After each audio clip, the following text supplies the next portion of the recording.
Hey everyone, welcome to F.A.W.B episode 19, man. And as you can see, I got my co-host back, got Buffalo Joe and Steven the Answer here. They're a little bit on hiatus, I'd say. Yeah, right? Little hiatus, hibernation. Little hibernation. Yeah, hiatus, Yeah. hibernation. Yeah, Hiatus, hibernation, vacations, whatever. It's all the shuns. And now we have them back. So yeah, just gonna do a little catch up with you guys. What have you guys been up to, Steven? Well, finished the semester. Had to prepare for the upcoming semester. Starts tomorrow. I went on vacation down to Northern California to visit my kids. That was fantastic. That's awesome, man. And then I was recovering from an injury. Yeah, those. Yeah. I was training with a newer guy. Was letting him work on some stuff. He snapped on a pretty good triangle, and I was like, well, it's not perfect. I'm going to show him. I just stood up and shook him off. But, it was nothing 10 years ago to stand up and shake off a 170-pounder. Yeah. It's something now. Something now. Isn't that funny? Yeah. So, just aggravated the back injury that I probably talked about last time I was on here. So, but I'm feeling pretty strong. Came back today. We're doing takedowns and no issues. Had a really good training today. It was awesome. It was awesome. It was really good. I'm glad you got to go down to California and have a nice trip. We talked about that while you were gone. We kept in touch, so I'm glad you had a really good time. Were you able to get any training down there? No. I talked to one of the old coaches, and what it is like the gym down there isn't really a gym; it's a club. Ooh, it's a cult. Yeah, so guys are kind of just coming and going. They have their own little circles, and because I have been away for. Gosh, now coming on now, bro. Yeah, I haven't trained there since 2018. Oh yeah. So it's been 7 years. I'm not in the inner circle. I did have a phone number. I called a guy. He's like, "Yeah, you could show up at this time and that time." And he's like, "That's not the code word anymore." And then we changed our code word. And then my wife was like, "We just, the priority here is not this." Is a gentle way of rephrasing what she said to me. Yeah. And but she's right, and so I abandoned those plans. Dang, man, and just focus on the kids. That's awesome. You're a really good family man for doing that. I'd have been like, How about you, Joe? You've been gone too, man. I mean, I think it's been about 3-4 weeks since we all got together. Yeah, it has been. Yeah. So what have you been up to, bro? Yeah. So I too had a finals, and then there's this weird thing that happens right after all the finals are done and said and over with, and you get to decompress, right? You're just exhausted mentally, and there was all of this stuff that I had planned to do. I did none of it. I did a lot of laying around. My top pressure has gotten better. I noticed that yesterday. Yeah. I was like, hey, man. I'm not doing things as acrobatically as I usually do. It's more, I'm going to settle in and just wait. I'm going to take things real slow. You know what I mean? Bulking season, son. Bulking season. Yeah. I did get engaged. Congratulations. I went on a retreat, man, and I tricked poor girl. I tricked this poor lady into marrying me, and it's going to be cool. Yes, it's going to be amazing, man. That brings up a good little thing. I plan on doing the podcast at the wedding. Before reception, we're going to have F.A.W.B there at the wedding. We're going to film it all. Yeah. It's going to be crazy. We're going to interview. We're going to have your bride on. We're going to interview her, figure out her future plans with you, and how it's going to work on training. I think we're going to get this going, bro. One of the favorite memories that I have from growing up is one time my aunt and me both had a party, right? Because she's 2 years older than me. And so we invited... she invited all her friends, and I invited all my hoodlum friends, and it was cowboys and Indians. Yeah, quite literally. Quite literally. Yeah. We can do that with a wedding. We could totally do that. Just start a jiu-jitsu circle. Yeah. Bride's first dance, husband's first roll. Yeah. Exactly. Yeah. Every that. one of us would roll with you, roll with her, kind of bringing us, bringing us everybody into the little group. Yeah. That'll be awesome, man. Yeah, F.A.W.B at the wedding. Well, somehow just force jiu-jitsu into it. Yeah. I mean, aren't you going to get married in your gi? I mean. I didn't even think about that. It is, it'd be a good time to give you your promotion. Yeah. It would be. be. talk with the other coaches. Maybe we'll give you your promotion. Yeah. As you're getting married. Yeah. She says, "I do." So do we. Here's So your do purple. we.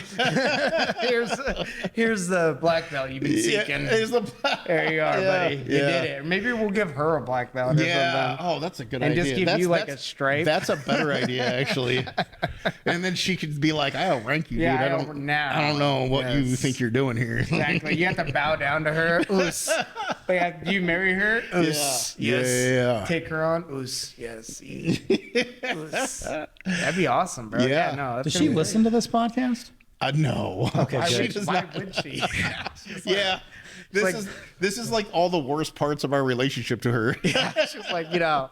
I did tell my daughter about this when I was down there. Yeah. And like had her subscribe and like every video. I noticed we got like one more subscriber. So I was like, oh, But now Yeah. I got to make sure Yeah. that everything I say is content that I would like my 11-year-old to listen to as well. of course. Yeah. Of course. So Yeah, watch your yeah, mouth, yeah. man. Watch your mouth. I mean, So you got to understand that Tessa doesn't she doesn't do any martial arts. She's the most non-violent person that, like, she's still an athlete.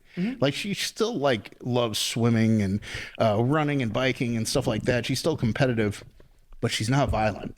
Like, I can't get she her just to, likes to demoralize people and beat them that way. yeah. And so like when she first met me, like the thing that would be on, there'd be jujitsu videos on all the time in the background, and it drove her crazy. So why do you watch all these guys all the time rolling in PJs? It's really getting weird, bro. Especially the Nogi videos and the shirts. The no-gi videos, because Yeah. those no-gi videos where the guys aren't wearing shirts and they're Yeah. rolling around. Yeah. Those no-gi videos we send you of us rolling around demonstrating techniques, all oiled up. She's like, hey, heard about that? I think I already saw this one. Can we turn it? Yeah, no, this is my favorite one.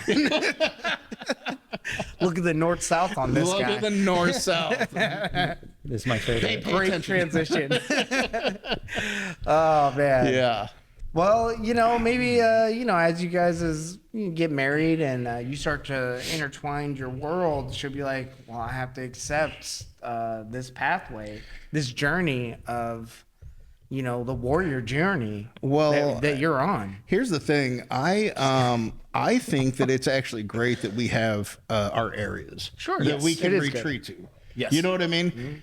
Like, she gets mad at me, like, she can go on a run. I get mad at her, like, I can come in here and we can throw punches. You know what I mean? And it's Well, thank you, Tess. I mean, we'll take all the punishment that he's taking out on you and give to us. I love it. Yeah, bro. We're here for you guys. Thank know you. what I I mean? appreciate and that, we're by the here way. for her too. Yeah. So if she wants to give you shit at home, it's Yeah. cool. Then he Yeah, comes yeah. in here and we'll fix it all. And I also want her to, like, I also want her to choose it, because course. I've attempted early on to be like, hey, you should come do this, you don't want wanna to feel force it safer, on her. like, Yeah.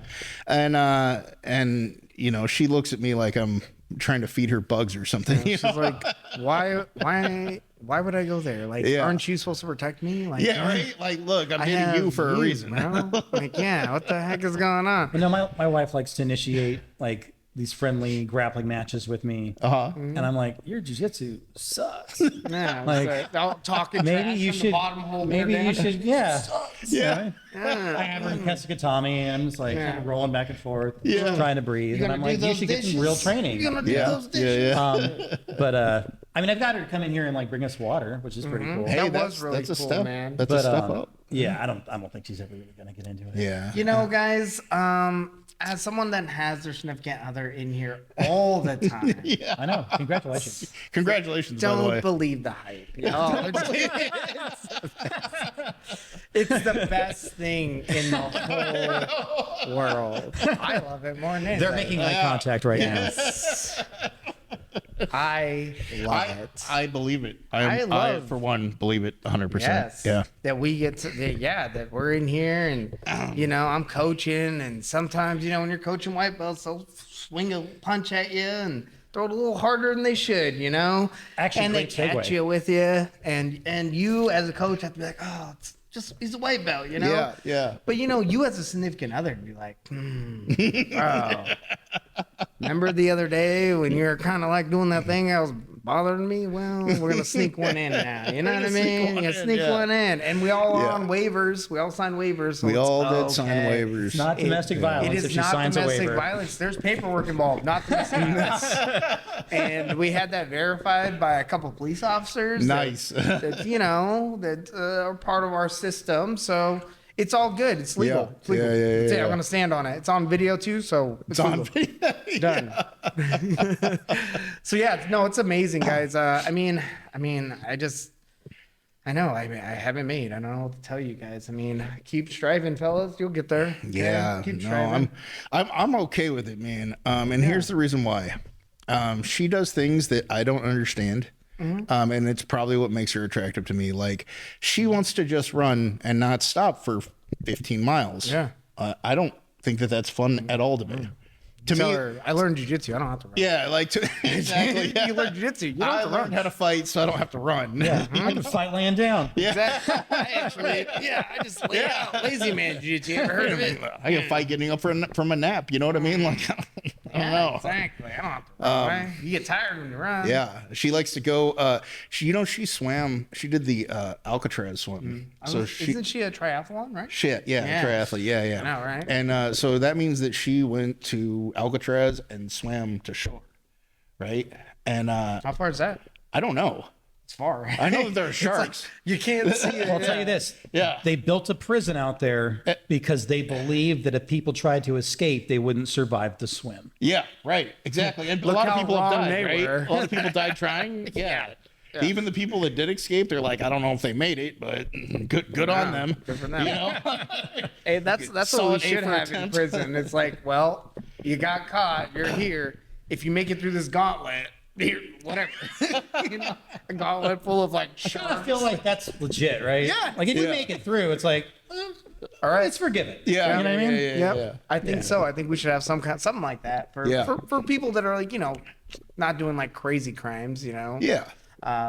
Yeah. Give know them what's a funny about chance to that? get pardoned, you know? Yeah. Yeah. In the Old Testament, Yeah. there are laws specifically resembling that. There's Yeah. called cities of refuge, where if you accidentally murdered your neighbor and his family wanted your blood in retribution, you could flee to a certain place. And if you made it there before, the brother got a hold of you and took your life, Yeah. you're good. You're good. Yeah. Yeah, you just set up That's shop kind in of the how city it of was, refuge and like in like the 60s or 70s. Like if you had a kid and you didn't want it anymore, you just moved to the next town. Well, that's a little different, but for the longest time, Arizona was a non-extraditable state. So if you made it to Arizona, you were good for a long time. New Mexico and North Dakota, Oh yeah, Let's go. see? Yeah. There we two go. states that I have lived in. Yeah. Yeah. See? For And there's always the French Legion, right? Like, Base. French Foreign I'm on Legion. base. the I'm French, on the French base. Foreign I Legion. looked into that. Yeah, I did look into that. too. I think every psycho has looked into the French Foreign Legion. Where But they're I was just, like, I gotta learn French. yeah. Oh yeah, no, I'm not trying to go down that route. So like those guys, they'll actually like just wipe your whole identity, and if you make it a certain amount of time, they'll give you a piece of land and you're like a citizen. Easy enough, bro. Yeah. Don't give me that out card, Yeah. bro. I didn't even know anything about this. Oh And now yeah, I'm like, yeah. oh, you could do that the whole if time. if you get in trouble, like to the point where you got to This leave is America, a really awesome podcast for this anyone might be, out there. but you have to survive, and basically, like Done. they use those guys as the bottom of the barrel mercenaries. Send me. Yes. Let's go. Yeah, absolutely. Let's go, Don. Let's Yeah. go. You gotta- Because I'm gonna do some shit. We got to earn your stripes there. I also looked into the Australian military. They were specifically trying to get former U.S. soldiers. Oh yeah, Yeah. Do you know how Australia was like formed? yeah. It was all prisons, prisoners. Yeah. I was like, Yeah. yeah, they're taking it into Yeah. whoever. That's how They already they've had the always idea to been. put all of these like degenerates onto an island. You Yeah, know? and They're then all just- those degenerates are like, hey, we got a good idea. What if we just take all what if the we just other degenerates? What if we formed a country? And then if you're like a really degenerate, you can come here and we'll like throw you, I don't know, to like an army or something. Yeah. That's a great idea, bro. Come to think about that, I don't think I really want to mess with their army. Yeah.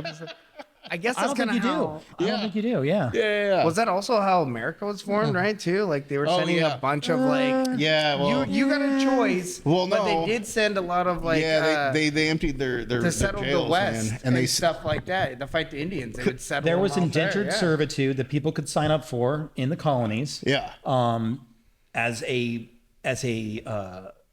as a punishment for Yeah. crimes committed, Uh-huh. and plenty of the Americans that are here now are descendants from that. But there were other reasons. People were fleeing religious persecution, famine, Which were crimes. yeah. Which were crimes back then, religion. and there was waves of immigration that that came after the initial colonization formation. Yeah. That were just predicated upon, oh, there's a new place to go, and it sounds like there's hope and possibility. Right. Beavers. Lots of beavers. Well, a lot of like a lot of people didn't believe in sending their own people. Like they didn't want to like pay for it, so they would just empty out their prisons and be like, "Hey, if you need a ship full of people, you can take all these prisoners because if they die, no one gives a shit."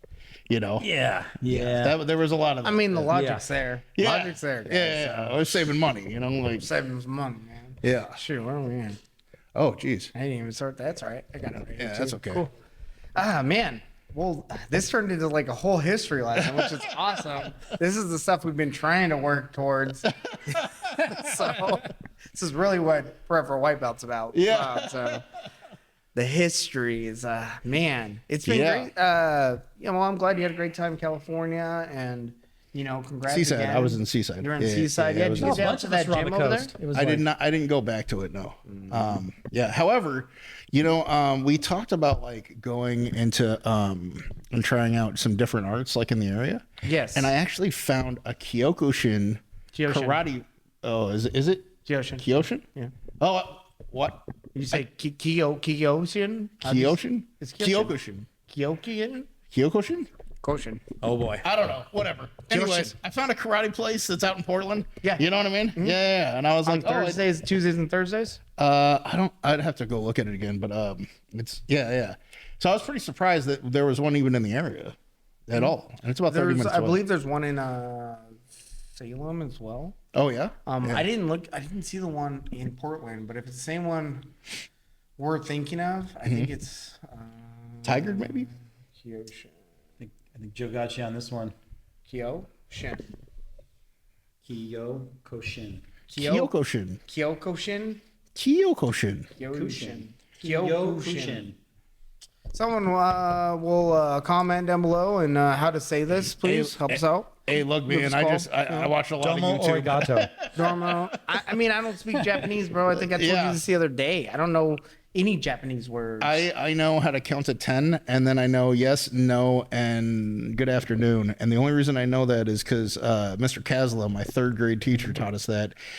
And he was missing his pinky, which I look back and I'm like, oh, shit. Yeah. He told us, It was like, Yoka. What is it? The Yoka. What are they called? Kazuka, Yakuza. Yeah. Yakuza. Yeah, they lend money and they take pinkies. You know what I'm saying? So That's awesome. he bro. told us that he got it caught in a bear trap, and it wasn't until I was an adult that I was like, that was too clean for a bear oh, trap. that dude was definitely lying to That was us. definitely a samurai Maybe it was a bear market. Yeah.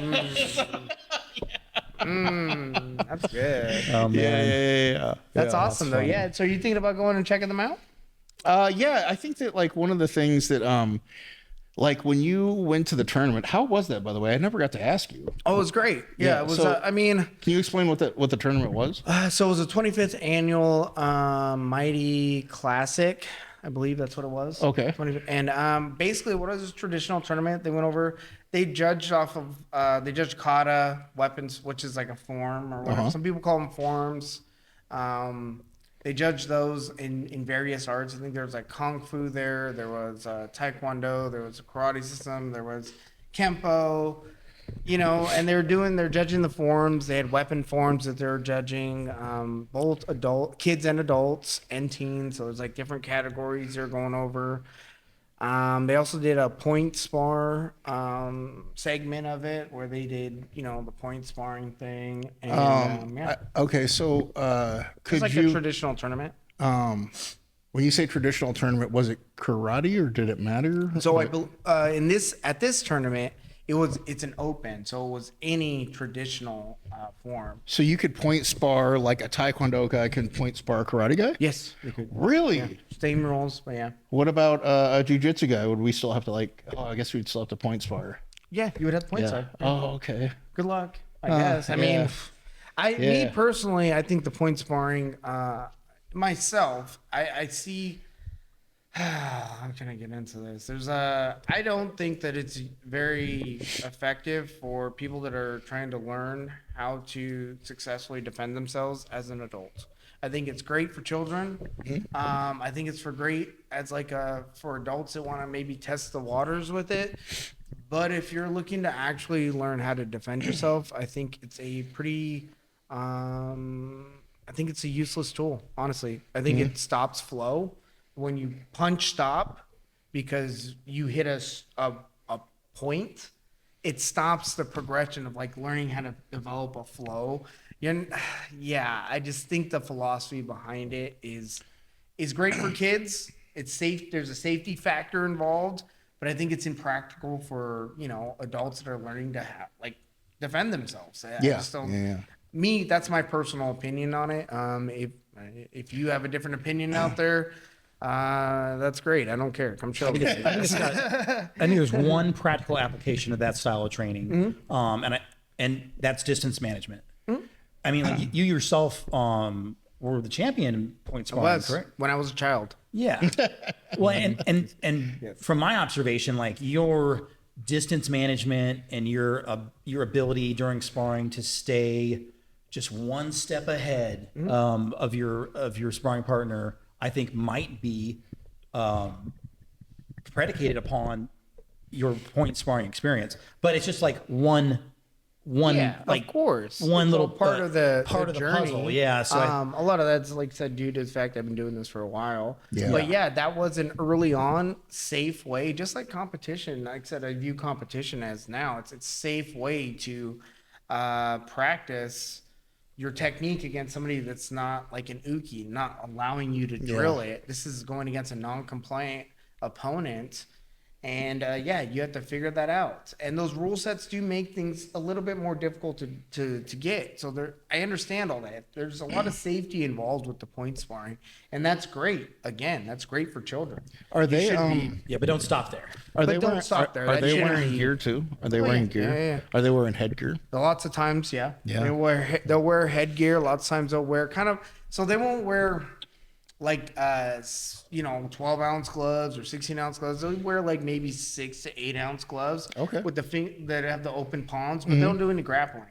Okay. From my understanding, and every tournament is a little bit different. But they don't allow kicks below the knee, so you can't do any cap kicks or anything like that. Okay. Yeah, you have to be pretty controlled when you punch somebody in the face. Yeah. They don't allow full contact. There's a thing called full contact sparring. I don't even know what that means because I've seen these full contact sparrings where if you drill the guy and you make the guy bleed, a lot of times you'll get disqualified because they consider that it's a lack of control on your part. So therefore you're not controlling the technique, blah, blah, blah. Even though the objective is to injure the guy, right? Or beat the opponent, at the very least. By points, though. But points. by points. Yeah. So again, it gets real slippery, and I'm not trying to dog on it too much. Yeah. But again, and I'm saying this based off of my experience. I've trained against high level guys that are high level in that regard, national point sparring champions. Yeah. Multiple national titles for point sparring champions, and these are the flaws we have worked through in their training. Based off of training with them. It's hey man, you have these stopping points when you make contact, you stop. Because in the fray of it, that's what you're trained to do. Stop. So whenever, a lot of times when we spar something, sometimes you'll trade punch for punch, or I'll trade a punch to hit you 2 or 3 times. You do that once with them, and then it's oh, now you just open them up to blah, blah, blah, blah, blah. And plus, their reaction to getting hit is a little bit different because when they get hit, usually if they get hit clean, it's a stoppage. So they don't know how to react fully to get hit, to recover and stay in the fight. Usually, okay? There are always those outliners or whatever, but they're rare. Usually it's an individual. It's not how it is across the sport. So therefore, I think that whole activity has too many holes for adults. It's also why people, I think, tend to when they're learning self-defense, they kind of shift more towards jiu-jitsu because it's more practical. You can go hard and live against somebody that's being non-compliant almost every class. So where you don't have to deal with that impact, or getting punched. So that's kind of why jiu-jitsu, I feel, is I really love jiu-jitsu. well known. I love wrestling. But each sport has its problems, even ones that are good, like jiu-jitsu. Well, we learned that today in training. I mean, you could testify to that today in training. What We happened? did some rolling with strikes. Yeah. What happened? What happened to you? What'd you learn? What'd you learn He did today? well. He's been doing it. Well, so that's what I came from down in California. So it was more like I was rolling with Nick? I did roll. No, I didn't roll with Nick. Not with the sparring element. Okay. Not with the gloves on. But I rolled with Mike. Okay. And the issue was that like as soon as I got into a dominant position, he couldn't put together a coordinated defense. Right? Because he would just expose himself to all kinds of attacks. Sure. Like this whole idea that you can cover up. Well, guess what happens now? He's not protecting his buddy. It's easy to isolate an arm and get him in a Kimura or a key lock when he's holding his hands here. Similarly, like I was able to just step on an arm, isolate it, a few distraction strikes, and basically too the idea that you can be in an equal position when you're on the bottom in jiu-jitsu isn't real when we start throwing punches into the mix. Sure. And my game is just you kind of look at my game and go, okay, we see he came out of MMA school because he always wants to be on top. His top game's legit. Usually, and that's what it came out of. Yeah, I want to have that top position. So I remember like my first time at your school. You know what I mean? And the first time that I was like, I do kickboxing, I do jiu-jitsu. This should be easy. Yeah, I punch and I know how to roll. I punch and I know how to roll. You know, like that's mixed martial arts. What are we talking about here? But there is a level in between that. You know what I mean? There's some stuff there. Yeah, it's when you add another element to the ground game. Yeah, it changes the ground game. Yeah. So if you don't ever train that on the ground, I like to tell guys like this. It's like your jiu-jitsu, when you're rolling with just jiu-jitsu, you can roll with your arms and everything out here. Starfish guard? Yeah, you can be like, oh, Salmon guard? It does leave you open. Don't get me wrong. You don't want to, leave your arms out there, get arm barred or whatever. But you're safe a lot of times in positions you wouldn't be safe in if they're striking. Yeah. When you're striking, it's like you have to roll extremely tight. You have to watch for limbs. You have to watch for elbows, knees. And the stall position is limited when they're striking. Because even if we're just laying there, I can still just tap you all day. I can still drive punches into you. Even if I'm not hitting necessarily like a vital part of you. If I sit there and just drive my knee into like your leg for freaking 6 strikes in a row, you're gonna move that leg, or that leg's gonna be somewhat damaged. Well, I used to lay carpet. Like I could throw a knee from side control that'll freaking change things for you. You know what I mean? And like, I think that I'm really glad we're doing this, and I hope we do more of it because I think plan to. It's some of my big issues with jiu-jitsu today kind of stem out of some of this stuff where I'm like, this technique is not. It's not practical. It's not. Don't be doing this. It's not practical, and it does. The alarm bell should go on in your head when someone mounts you. Yeah, you should. I mean, all get energy directed towards getting out from underneath. And that's like I said, that's how I got trained down in that MMA gym, and I'm grateful for it. Yeah, it's closer to the actuality of what combat is. It's like, and it's having said that, it's also great to. Take that element out so you can isolate some of those techniques. So you can get some of the fine tuning to some of those techniques without having to worry about getting hit.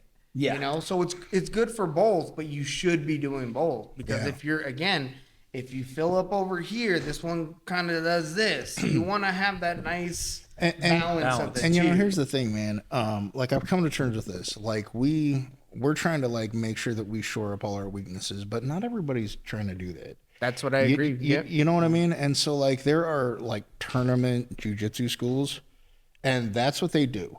Like, look, man, you want to learn how to train jiu-jitsu and strangle dudes in a tournament. Like that's what we do. We don't throw strikes. And and that's cool if that's what you want to do. But for me, there's always the weird unanswered question. Like when I started training jiu-jitsu, it was like, okay, But if somebody like throws a punch, like, am I going to be able to take them down if I've never been punched in the face trying to take someone down? I don't know. And if I don't know, I want to find out. Right. You know, and I think that that's like why, like, I've hopped art to art, why I've like, you know, why our paths have crossed, why our paths have crossed. You know what I mean?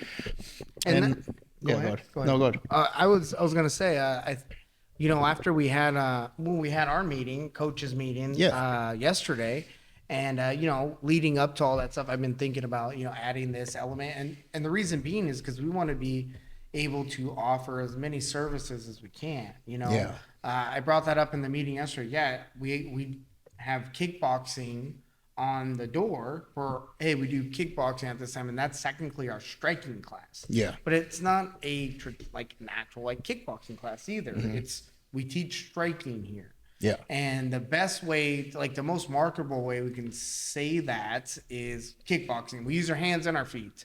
But in our striking class, you start to see, oh, we use our elbows, we use our knees, we go over concepts that are in not just kickboxing, but Muay Thai as well. That's going to be in karate. It's going to be in kung fu. We go over certain snap things that may be in taekwondo. We're trying to take a lot of good elements from multiple arts and put it in there and get the concepts, not necessarily just the technique, but use their concepts and place them in practical like situations so that we can then utilize those concepts and make them usable for us. Right. Because like, oh, go ahead. I'm sorry. So go ahead, man. Because like I agree with you 100%, and the reason being is because I've had the experience where I knew a technique and I had it fail in combat, like, or in a fight, in a real, like a street fight, you know, that happened too. Yeah. And I was like, oh, that's actually bullshit. That sucks. Yeah. Like that Aikido move required both of my hands on the one hand, and they just punched me in the face, and it was just completely like a waste of time, and I got struck. Yeah. You know, that's a terrible time to figure that out. I had an Americana fell on me. Yeah. And here's the real crap part about it. Yeah. It was tight, locked on. I ended up snapping the guy's shoulder and his elbow. Guy was on PCP. Yeah. It didn't matter. Yeah. And so I was like, oh no. Yeah. He doesn't have an arm. He's still swinging that thing at you. You should learn that fights don't just end because, you know, you have a lock on something. Yeah. You know, I was recently watching something Frank Mir said. He goes, the fight's not over when I break your arm. He goes, I'm going to break your arm as I'm leading towards your neck.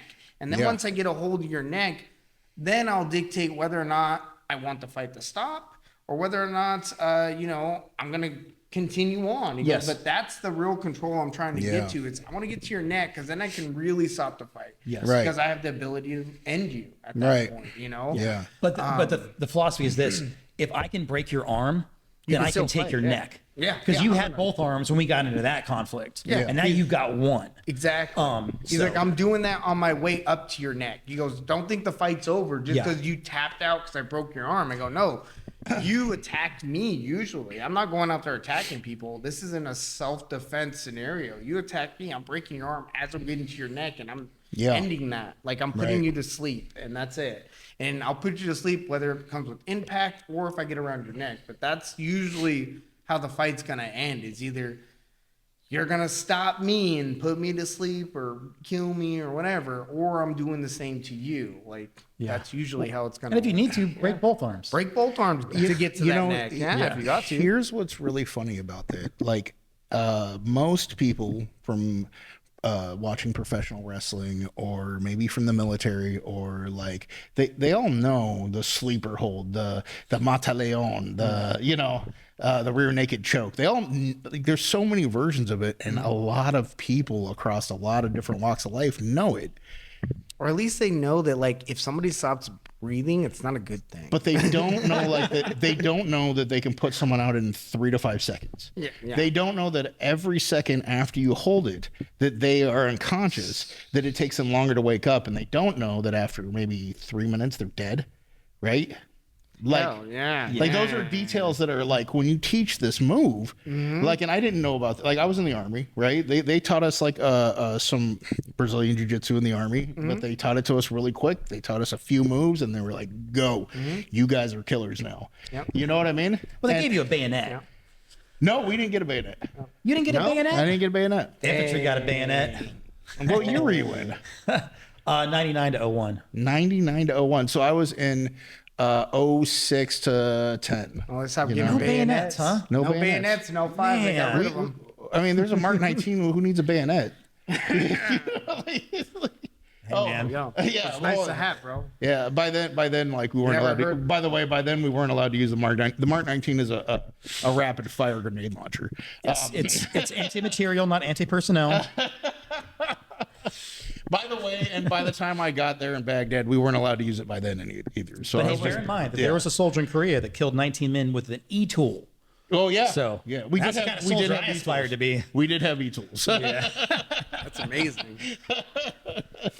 That's your close quarters combat.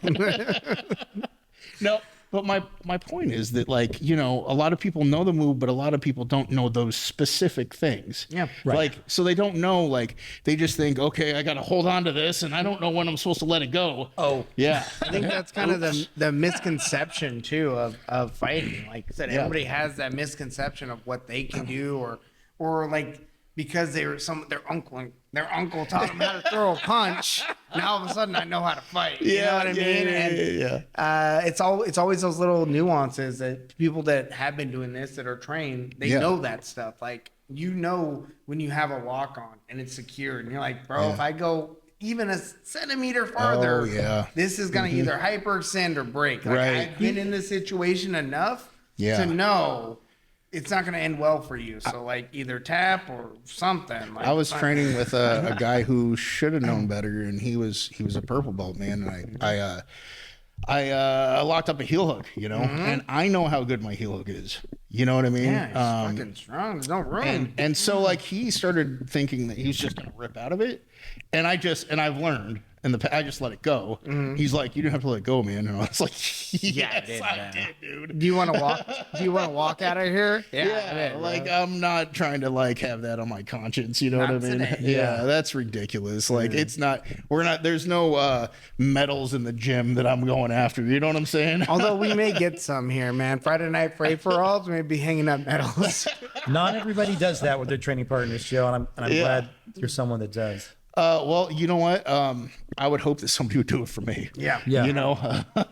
And that's the kind of environment we're trying to aspire to as well. It's building you up, not just beating you up. But you know, we want Yeah. guys that are gonna that we can support in here. You know, and that's the type of gym we're trying to aspire to be. Because there are gyms out there that are like it's a dog eat dog gym, bro. Like we show up here, we're fighting. That's it. Well, now I was rolling with who's that? What's that youngster's name? He's like really athletic. Rob. Yeah. Yeah. I was rolling with him today, and you know, putting him through the paces. But as soon as I saw big glaring gaps in his defense, I was like, all right, here's what you're not doing. And we'd stop and go over that and get back to it. And man, I wish guys had been doing that with me, like early in my training. Yeah. Yeah. It would probably saved you some injury. You know, maybe some I would've learned faster. unnecessary I would've learned stuff too. faster. Yeah. Well, not everybody's here to teach. And that's a big thing too. Not everybody is here to teach. Not and- everybody is here to build somebody up. You know what I'm saying? And we would love for that to be the case. But I know, like, especially like early on when I started training jiu-jitsu, there were guys that I knew, like, they would beat me up, but then they would like be like, "Hey, this is what you did wrong. You went over the center line. You know, should always protect your arm. Always keep your arm inside the vehicle." You know what I mean? They would teach me stuff as they were beating me up. Yeah. And then there were guys where I'm like, this is not going to be a good day for me. As soon as you got down with the road, like, what did I do to that guy? God dang. What's going on in that guy's family life? Yeah. Why does Oh, he not man. like me? I swear. Yeah. I've trained with guys like that too, man. Or when you're done rolling, they're like, "Did I do something?" Yeah. Yeah. You're like, I felt that felt personal. But again, it's weird. It's that balance, right? Because you do need some of that. You need someone that's gonna give you that because it puts you in a different mental space, you know, and and it puts another level of like intensity to the role too. We're like, oh, this guy don't really give a shit about me. I gotta kind of protect myself a little bit more. So it does add a little bit of element to that. So always try to look for the positive in your training. You know, but it's also some of those things that you have to find that balance. You need it, but it's not something I want to do all the time either.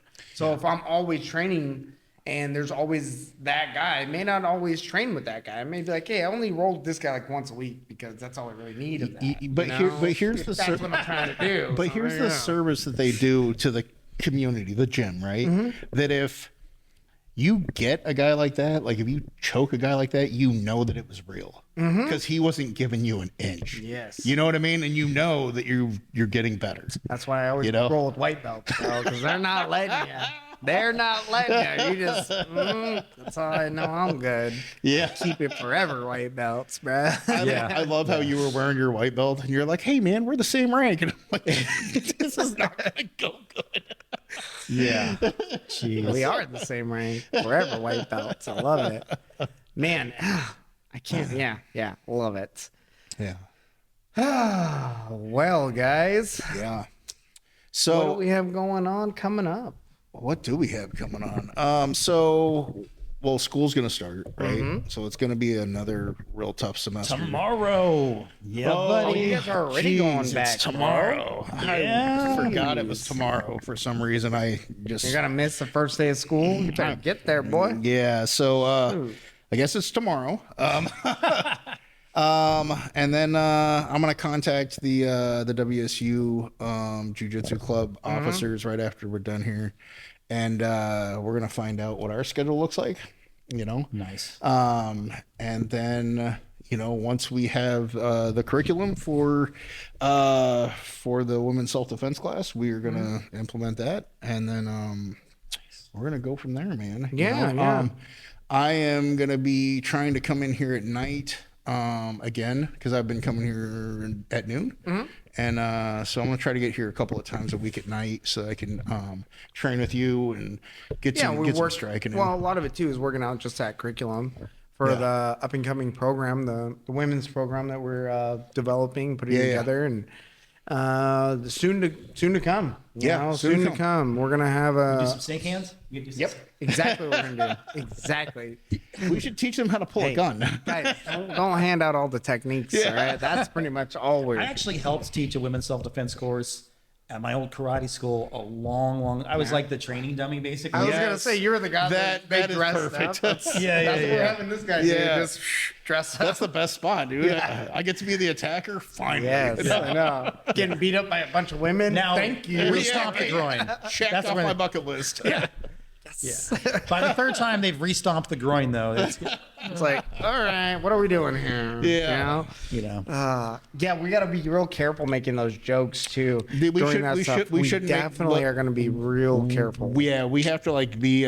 this is going to be our first mission that is PC. Exactly. Oh, hey, it is our first maybe I should get in on this. Yes. Got a lot of training with that. You may be the moral because here's the deal. We need in there. The club that we're putting this on for is like survivors of sexual assault. Yeah. And so we got to be super careful on like not triggering somebody and we're going to be sensitive to it, you know. Right. Yeah. As sensitive as we can be. I always think it's difficult to teach a violent act and I don't know, be soft about it. Sure. You know, even jiu-jitsu is called soft technique, but when you snap someone's arm, there's nothing real soft about it. No, when you're choking someone unconscious, that's pretty violent. Violent. You know, like again, the philosophies behind it can be like this: we're doing this violence for the better good or whatever, like protecting yourself or whatever it is, getting you out of that situation. But again, we are still doing violence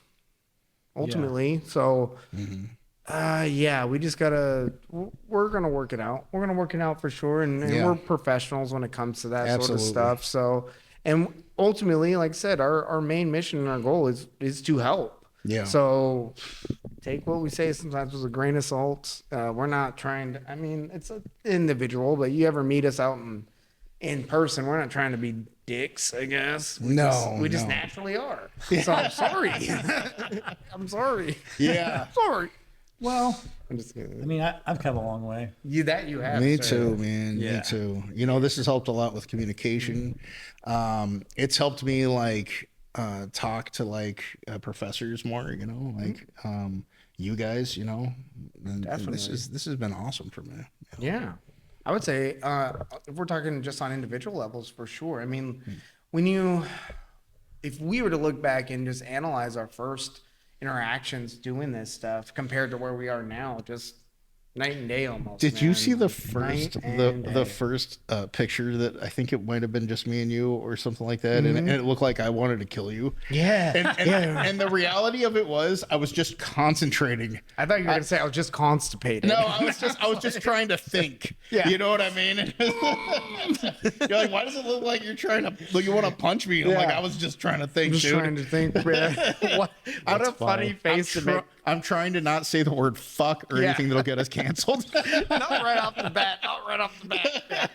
Now if we get canceled, it's like, we got some episodes underneath that's us. fine. No Yeah. big deal. Yeah, minor We'll than a start celebrity. new It's one. cool. It's Yeah. cool. It's cool. Yeah. Yeah, man. Anything going on for you in the future, Steven? I am starting an internship at a local nonprofit called Restored and Revived. It starts Nice. tomorrow. I've been volunteering there Congratulations. since last March, so I already have a relationship with the organization and a lot of the people that work there. But I'm really excited to kind of step up my role, shadow the program director, learn more about case management, and take a more, taking all that stuff that I've learned in school theoretically and finding ways to apply it practically, with this organization. It's going to be great. That is really cool, man. Heck yeah. So you start that tomorrow? Yeah. Awesome. Yes. Oh, that's exciting, that's bro. cool. Some new Yeah. stuff going on for sure. Is that gonna where are we at with the involvement of the other program we were talking about? The one with we were talking about yesterday? The guys that were in recovery Third program? Yeah. So that's the organization that I want to establish some sort of collaborative partnership with. I just need to Sit down I and talk need, with yeah, them, lock them in. I need to present the right information to the right people at the right time, sort of a thing. But I feel like given that I'm going to be spending 20 hours a week there, establishing stronger relationships with those individuals, and they already have a somebody who works with them who promotes jiu-jitsu. Yeah. I'm like, if we're going to promote jiu-jitsu to our clients, why not offer them jiu-jitsu classes as part of client services? Yeah. I just don't see, and the money's there. Like the grant money is there. So I guess just sitting down face to face with the executive director and being like, hey, what's to stop this?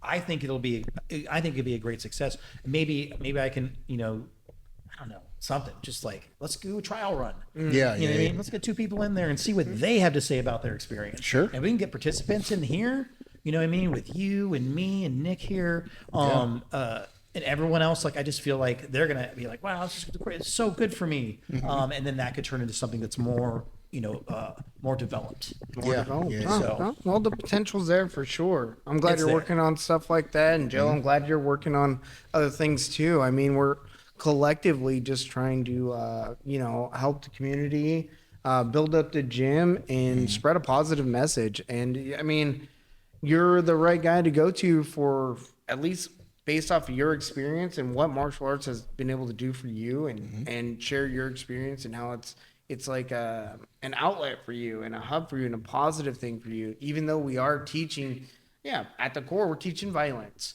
But underneath just from the outside looking in, there's more than just the violent act of what we're doing. I mean, there's philosophies behind it. There's a lifestyle behind it. And it all, ultimately, if you start living like that martial way, it starts to be a positive outlet. And the violence thing is just an outlet for some of that, energy that we have or whatever. I think it's more than that too. I mean, Yeah. Jordan Peterson speaks about it quite a bit, and I maybe could paraphrase some of that, but like, an armed society is a polite society. I agree. And when we yes. come in I agree here with and we that. train martial arts with other people, especially people who are more experienced than us, and we get humbled in those moments, then we learn, hey, maybe people out there, aren't prey.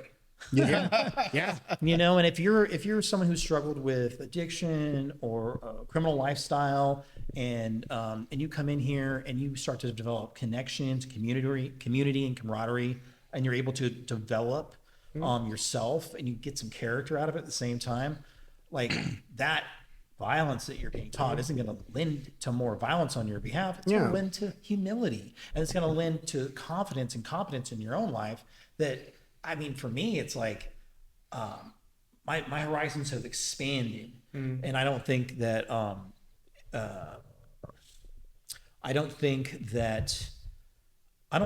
that guns kill people. I think that people do, and I don't think that teaching jiu-jitsu to people is going to make them more dangerous. Did you ever watch American Dad?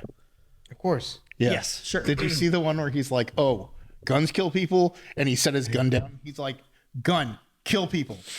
Oh no. No. Oh god. Yeah. Yeah.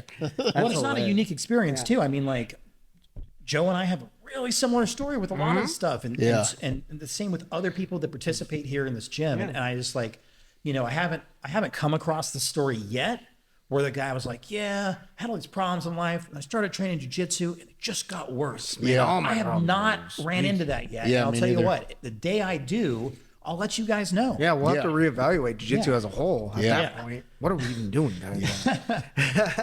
It's also, it's one of those things where every person that I've seen that came from our walk of life that has started training, they've been able to build up their life. You know what I mean? They've been able to have friends that don't like run around and commit crimes. You know what I mean? They have all of a that's a lot of sudden it too, they got a yeah. community. You know what I mean? Yeah. Having that community, They having got that something outlet. to do that's productive. Yeah. What do you think?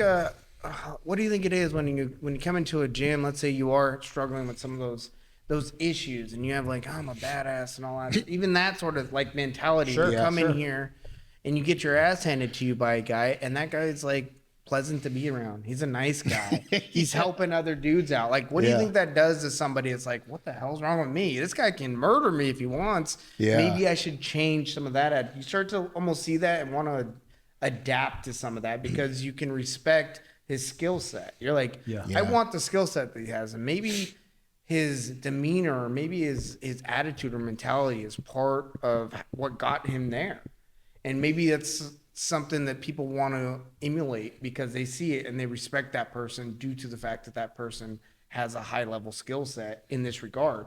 And it's like you said, it's a humbling thing when you come in here and you think you're something, and the guy, pretty much mauls you and gets you down and puts you in a position to where if I want to hurt you, I can. But because of what we agreed that we're doing, and because of who I am and the place we're at and my beliefs and my respect towards the environment we're in, I'm not gonna. But if we're out on the street, because of your, we've all been in real fights, I can really hurt you. So it does kind of, I feel like, give some people that have that misconception a little bit of that, like, oh, there's that realization, just a reality, like, hey, bro, Well, I also like if somebody like starts getting like lippy with me, my immediate response isn't like slap and tap. Yeah. But especially if like I think they're not trained or something, I'm just like, dude, why are you being mouthy? Like, you can just talk to me calmly, You because can almost slap it off sometimes too, which keeps you calm, which may then not elevate the situation as well, where it's like, all right, man, you're trained, when danger is, like you actually know danger, you know danger zones as well, and you're like, I know postures, I know little nuances of fighting that obviously you don't, because you're coming at me with your hands down and your chin out. But That's if I'm not really insecure, a good man, fighting stance, bro. Yeah, but if I'm insecure, every time somebody raises their voice, I have to raise it back, or that's a legitimate threat. Yeah, I got to move all in every time. Insecurity is fear too. Yeah. And it's a natural reaction. If I'm scared, I need to react. Yeah. Where in here, we give you that confidence to not be scared in those situations, to be calm, to learn how to get that vision within the fray. Yeah. And I say that quite a bit, that vision in the fray. And the fray could be not just the fight, it could be the pre-fight, the understanding when your emotions start to rise up, it started to get chaotic a little bit, and I need to learn how to settle in when that chaos starts to kind of take hold of me. Yes. You know, and that's what a lot of this training does too. That's the kind of the mental aspect of Emotional regulation. Yes, sir. Yes. And you learn that in here just by going through this activity. It's like, oh no, I know what pressure it feels like, because you do get that anxiety when someone's on top of you and they're giving you that pressure, and you're like, I don't know why, but I'm panicking right now. Like I'm not necessarily hurting, but I'm panicking just because of that claustrophobic stuff. You learn how to deal with that. And once you learn how to deal with that stuff, you learn how to take that skill set you learn how from that and apply it to other aspects of your life. Absolutely. That's learning the way. That's learning the way of. That's the martial way. So bro. the first time I ever had to give like an hour-long speech, I had never done it before, and I think I've talked about this before. But so I had to go give this hour-long speech in front of like maybe 300 people, and I remember like I was like, okay, listen, I've competed in front of that many people before. I have also gotten my ass kicked for 2 years flat. And nobody's going to be on that stage trying to strangle me. Right. And so no matter what happens, I don't care if I walk up onto that stage and I puke.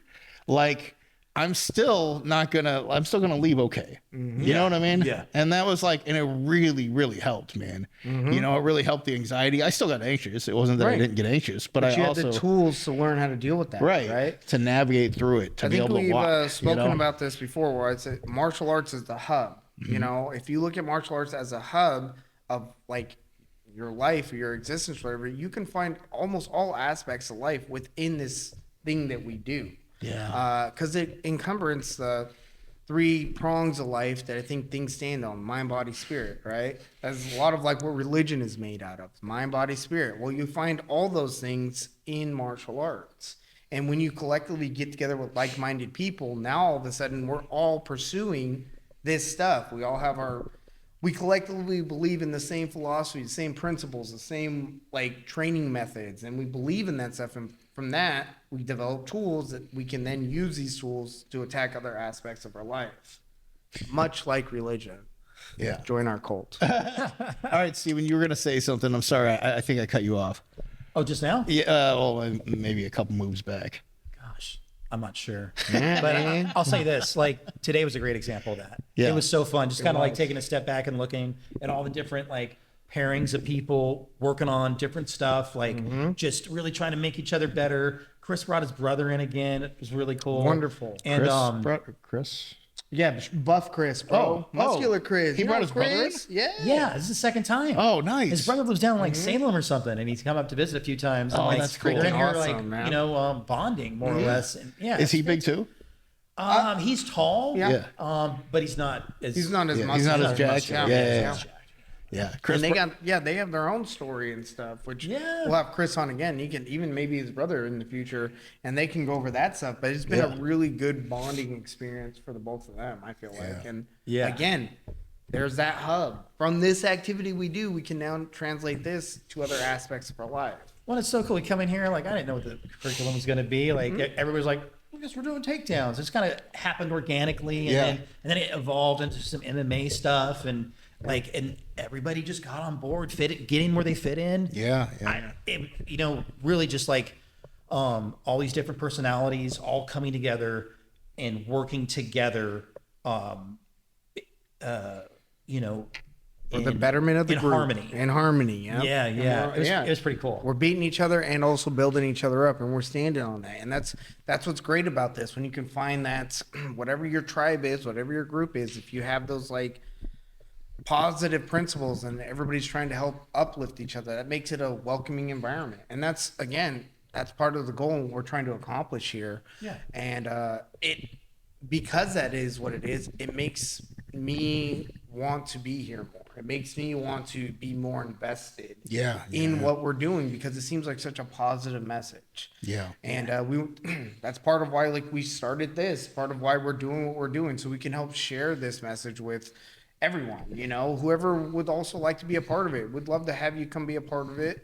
And help grow our community. Yeah. Ultimately, that's what we're looking to do, is help grow our community and also share our passion with like-minded individuals that also share a passion for martial arts and see the light that we see in how this activity can translate to other aspects of your life.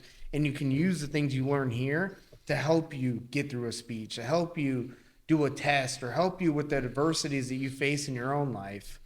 We're able to go and express that physically, and then you can manifest that through, like I said, the emotional aspect or the mental aspect that you may go through in the other aspects. So I think we're doing a really good job of that. I think sometimes the philosophies of this stuff can get really weird and culty and whatnot.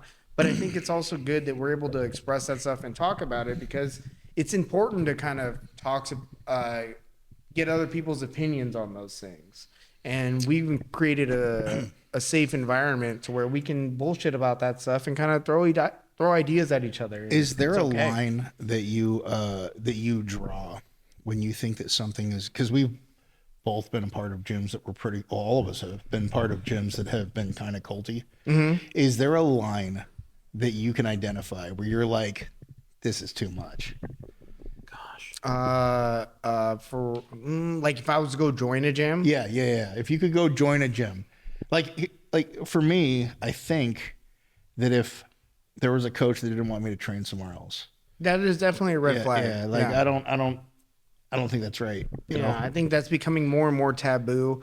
Yeah. Especially since the internet's out now. It's like, you're not hiding anything, dude. You're not doing anything secretive that's not already out there. Everybody's training basically the same shit. It's just a matter of who you want to train it with now. Yeah. And who has some maybe extensive knowledge on the technique. And by that, I mean, they know how to implement that technique from multiple positions, or they know how to get to that technique regardless of what position they're in. That just means, that they have a little bit deeper understanding of the nuances. You could buy Danaher's videos. You can totally. That's what I'm talking about. Yeah, exactly. So I think that's a great red flag. I think if you're coach or sensei or master or whatever, when they start to become overbearing and they're looking at like you're having to do things more for their benefit than for your own, and it's not a collective like, hey, we're all trying to build each other up. It's more about building up you, like that person, their brand, their ideology. And if their ideology feels like it goes against your own morals or your own principles, it's probably not a good fit, like, and if they give you shit for not going or for questioning them, I don't give people shit for questioning my stuff, because if I know my stuff, I'm able to articulate it and break it down to like, doesn't that make sense? And if you can give me a reason how it doesn't make sense, well, I'm forever a white belt, bro. I'm trying to learn. So let's play with this and see. Like, well, I think there it is, right? It's the attitude that, because I've been in gyms where the expertise in martial arts became an umbrella expertise. Now I'm the best at life. Yeah. So my advice is just ubiquitously the Kroger effect, I believe they call that, right? The Dunning-Kroger effect. That happens to people for real. Like they think that just because they're a black belt, or they're a doctor, or they're a professor, or whatever, that they know all of the aspects of life. I'm not going to call a black belt in jiu-jitsu so that they can come do my plumbing. Yeah. You know what I mean? I'm not going to call a black belt in jiu-jitsu to get legal advice. If you are a black belt in jiu-jitsu, you may be a plumber, because you're not making a ton of money doing jiu-jitsu. Jiu-jitsu is not one of those things where you're like, I'm going to take a part-time jiu-jitsu coach job so that I can make ends meet. You know what I mean? Like, it's not something, it doesn't do that usually. Try not to follow my career choice and just make a living off of teaching martial arts. There's a lot of good little warm feelings, but I don't pay the rent. So, just a heads up there, guys. But we're building it all up, but I'm sure that's why David Carradine was always on the road. He was just homeless. Yeah. He was just homeless. That's exactly it, bro. It all makes sense now. Well, guys, we're hitting that mark. We're gonna have to wrap things up. Future things we got going on, like I said, the WSU program that's gonna be coming up. Steven's also getting a program together with some individuals that may find a benefit in what we have going on here, and we're appreciative of that. We do have a sponsor, guys. We have a sponsor. Nice. FYI.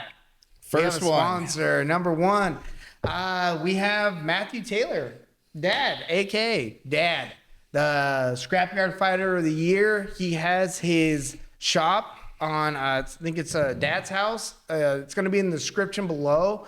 Click on the link and yeah, man, check out his stuff. It's like a little Amazon type shop thing where you can order a lot of great stuff online. I'll have some more details next week. This is very new.